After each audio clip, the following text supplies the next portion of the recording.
Hi எல்லாருக்கும் வணக்கம். இப்போ நம்ம இந்த வீடியோவில் உருளைக்கிழங்கு அப்பளக்கூட்டு எப்படி செய்கிறதுன்னு தான் பார்க்க போகிறோம். வீடியோவை ஸ்கிப் பண்ணாமல் பாருங்கள். அதுக்கு முன்னால் சப்ஸ்கிரைப் பண்ணாதவங்க சப்ஸ்கிரைப் பண்ணிக்கோங்க. வீடியோ பிடிச்சிருந்துச்சுன்னா லைக் பண்ணுங்கள், உங்கள் ஃப்ரெண்ட்ஸ்க்கெல்லாம் ஷேர் பண்ணுங்கள். வாங்க நம்ம சுவையான அப்பளக்கூட்டு எப்படி செய்கிறதுன்னு பார்ப்போம். நான் கடலைப்பருப்பு 1 டம்ளர் போட்டிருக்கேன். இதை நம்ம வாஷ் பண்ணிக்கணும். நல்லா வாஷ் பண்ணிவிட்டு ஒரு குக்கரில் மாற்றிக்கங்க. மாற்றிட்டு ஒரு அரை ஸ்பூன் அளவுக்கு சோம்பு போட்டுக்கோங்க. ஒரு அரை ஸ்பூன் மஞ்சத்தூள் சேர்த்துக்கோங்க. ஒரு அரை ஸ்பூன் பெருங்காயத்தூள் சேர்த்துக்கோங்க. ஏன்னா ஜீரண சக்திக்கு கேஸ் ப்ராப்ளம்லாம் இருக்காது பெருங்காயத்தூள் சேர்த்துக்கிட்டிங்கன்னா. அதனால தான் அதை சேர்த்துக்கணும். இது கூட நான் ஒரு 2 வெங்காயம் கட் பண்ணி வச்சுருக்கேன். நீங்கள் கம்மியாக வேணாலும் வெங்காயம் சேர்த்துக்கலாம். கூட்டுன்றதுனால கொஞ்சம் அதிகமாக போட்டால் நல்லாயிருக்கும். தக்காளி 1 தக்காளி போட்டிருக்கேன். ஒரு 3 பச்சை மிளகாய் போட்டிருக்கேன். கொஞ்சம் கருவேப்பிலை போட்டிருக்கேன். இதை நம்ம தண்ணி திட்டமாக சேர்த்து இதை ஒரு 2 விசில் விட்டுக்குங்க. 2 விசில் விட்டு இறக்கிடுங்க. மிளகாத்தூள் நம்ம வீட்டில் அரைச்ச மிளகாத்தூள் இருந்தால் 2 ஸ்பூன் போடுங்க. தனி மிளகாத்தூள் இருந்தால் 1 ஸ்பூன் போடுங்க. தேவையானாலும் சால்ட்டும் போட்டுக்குங்க. போட்டுட்டு இது நல்லா 2 விசில் வர அளவுக்கு நல்லா வேக விட்டுருங்க. ரொம்ப குழைய விடக்கூடாது. கொஞ்சம் ஒரு நெத்தாக இருக்கணும் பருப்பும். அதனால் ஒரு 2 விசில் கரெக்டாக இருக்கும். நல்லா விசில் விட்டு இறக்கிடுங்க இதை. இதுக்கப்புறம் நம்ம உருளைக்கிழங்கு நான் ஒரு பெரிய உருளைக்கிழங்கு 2 உருளைக்கிழங்கு வேக வச்சு வச்சுருக்கேன். நீங்கள் வேணால் உருளைக்கிழங்கு கொஞ்சம் எக்ஸ்ட்ரா சேர்த்துக்கோங்க. சேர்த்து வேக வச்சு உரித்து வச்சுருங்க. அதை இந்த கேப்பில் பாருங்கள், நம்ம கூட்டுக்கு தேவையான இது ரெடி ஆகிடுச்சு. கிரேவி பாருங்கள், பருப்பு அரை வேக்காடு தான் வந்திருக்கு. ரொம்ப வேக விடலை நான். ஏன்னா நம்ம உருளைக்கிழங்கும் சேர்த்து இதெல்லாம் போட்டு கொதிக்க வைக்கும்போது இன்னும் கொஞ்சம் வெந்துடும். இந்த சூட்லேயே வேறு வெந்துடும் இன்னும் கொஞ்சம். இந்த பாருங்கள், 2 உருளைக்கிழங்கு தான் நான் வச்சுருக்கேன். நான் முன்னாடியே வேக வச்சு கொஞ்சம் உரித்து வச்சுட்டேன். இது வெந்த பிற்பாடு நீங்கள் அந்த உருளைக்கிழங்கு மசித்து அதில் சேர்த்துக்குங்க.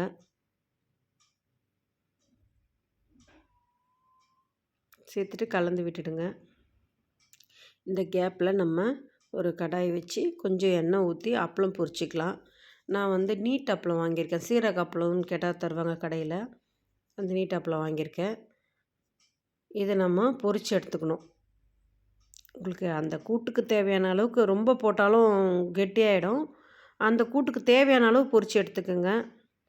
இல்லைனாலும் உங்களுக்கு போடும்போது தெரியும். நீங்கள் பொரிச்சிட்ட பிற்பாடு எவ்வளோ போடணுன்றது தெரிஞ்சு போட்டுக்கோங்க.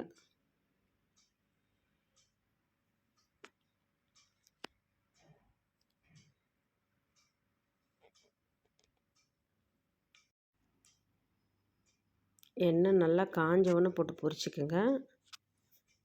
பாருங்கள், நம்ம அப்பளம் ரெடி ஆகிடுச்சு. இப்போ நம்ம இதை செஞ்சு வச்சுருக்கோம் இல்லைங்களா கூட்டு, அந்த கூட்டு நல்லா ஆறணும். சுட சுட போட்டுறக்கூடாது. போட்டிங்கன்னா அப்பளம் போட்டோன்னா கொஞ்சம் குழ குழன்னு ஆகிடும். அதனால் கூட்டு நல்லா ஆற வச்சுருங்க. ஃபேன் காற்றுல வச்சோ இல்லை கொஞ்ச நேரம் கழித்து கூட ஆற வச்சுருங்க. ஆற வச்சுட்டு தான் போடணும். இது நடுப்புற நம்ம தாளிச்சிக்கலாம் அந்த கூட்டை. கொஞ்சம் எண்ணெய், அந்த எண்ணெயிலேயே கூட கொஞ்சம் எடுத்துகிட்டு கொஞ்சமாக ஒரு ஸ்பூன் அளவு கடுகு போட்டுக்கோங்க. ஒரு அரை ஸ்பூன் சோம்பு போட்டுக்கோங்க. பூண்டு நான் இடித்து வச்சுருக்கேன். இடித்து வச்சு போட்டால் வாசனையாக இருக்கும்.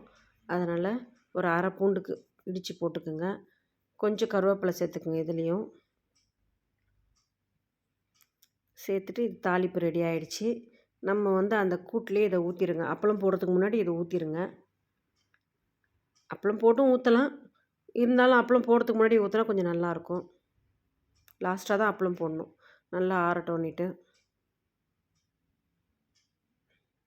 பெருங்காயம் ஒரு அரை ஸ்பூனுக்கு சேர்த்துக்கோங்க. உருளைக்கிழங்கு கடலப்பருப்பெல்லாம் போட்டு வைக்கிறதுனால அப்பளம்லாம் போடுறதுனால கொஞ்சம் கேஸ் ப்ராப்ளம் இருந்தால் அதுக்கு நல்லது இது. இதை நம்ம அந்த தாளிப்பை அந்த கூட்டில் ஊற்றிக்கோங்க.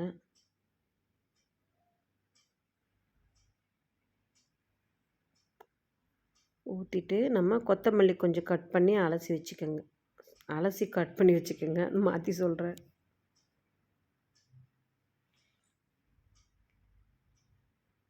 பாருங்கள், நம்ம கூட்டு ரெடி ஆகிடுச்சு. இது நல்லா ஆறட்டும். கொஞ்சம் கெட்டியாகிடுச்சு பாருங்கள். ஆறுனதுக்கப்புறம் இந்த அளவுக்கு பதம் வந்துடும். உங்களுக்கு இவ்வளோ கெட்டியாக வேணாலும் கொஞ்சம் சுடு தண்ணி சேர்த்துக்கங்களேன். இல்லை இவ்வளோ கெட்டியாக இருந்தால் நல்லாயிருக்கும்னாலும் போட்டுக்கங்க. நான் வந்து கொத்தமல்லி போட்டுட்டேன் பாருங்கள்.